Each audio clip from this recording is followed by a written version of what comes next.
ഇന്നപ്പോൾ ചോറ്റാനിക്കരയാണ് കേട്ടോ. അതായത് എൻ്റെ കൂടെ പഠിച്ച എൻ്റെ കൂട്ടുകാരനായ എൻ്റെ ബെസ്റ്റ് ഫ്രണ്ടായ ശബരീഷ് എന്ന് പറയും.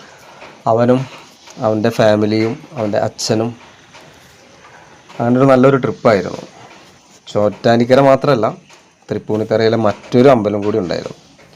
അമ്പലത്തിൻ്റെ പേര് പറയാൻ ഇത്തിരി പ്രയാസമാണ്, എന്നാലും പറയാം. പൂർണ്ണത്രയേശൻ ക്ഷേത്രം എന്നാണ് അമ്പലത്തിൻ്റെ പേര്. തൃപ്പൂണിത്തറ ടൗണിൽ തന്നെയാണ് കേട്ടോ. പറഞ്ഞത് ശരിയായെന്ന് വിചാരിക്കുന്നുണ്ട്. അത് കഴിഞ്ഞൊരു മസാല ദോശ കണ്ട് കഴിച്ച് നേരെ പോയത് ഹിൽ പാലസിലേക്കാണ്. ഹിൽ പാലസ് പറഞ്ഞു കഴിഞ്ഞാൽ ഒരുവിധം എല്ലാവർക്കും അറിയുന്നുണ്ടാവും. കൊച്ചി രാജാക്കന്മാരൊക്കെ താമസിച്ചിരുന്ന കൊട്ടാരം തന്നെയായിരുന്നു അത്. പാലസിനെ കുറിച്ചിട്ട് പറയുകയാണെങ്കിൽ ഒരുപാടുണ്ട് കേട്ടോ.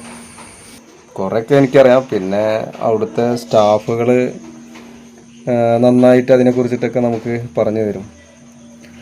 50 രൂപ ടിക്കറ്റ് എടുത്ത് അതിൻ്റെ ഉള്ളിൽ കയറി കഴിഞ്ഞാൽ ഒരുപാട് സംഭവങ്ങളാണ് അതിൻ്റെ.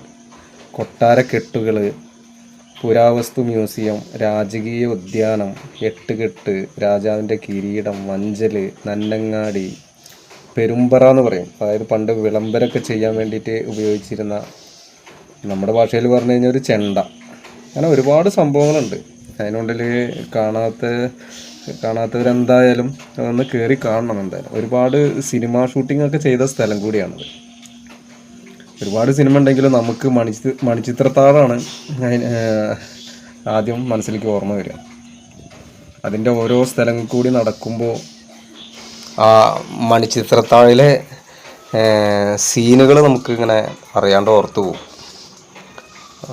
ഒരുപാട് സീനുകൾ, ഇന്നസെൻ്റ് വന്ന് പേടിച്ച് ഓടുന്നതും പപ്പു തട്ടിൻ്റെ മുകളിൽ നിന്ന് വീഴുന്ന സീനുകളൊക്കെ നമുക്കിങ്ങനെ അറിയാണ്ട് ഓർത്തു പോകും.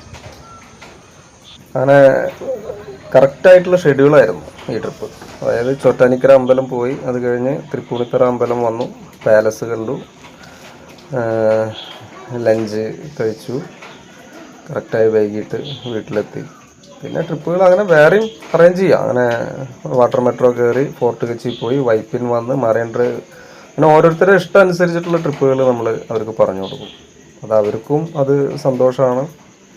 ആർക്കും അധികം യാത്ര ചെയ്ത് വയ്യാതാവുന്നില്ല. അപ്പോൾ ഓക്കെ. അപ്പോൾ പാലസിലെ അടുത്ത വിശേഷം അടുത്ത വീഡിയോയിൽ. Okay, thank you.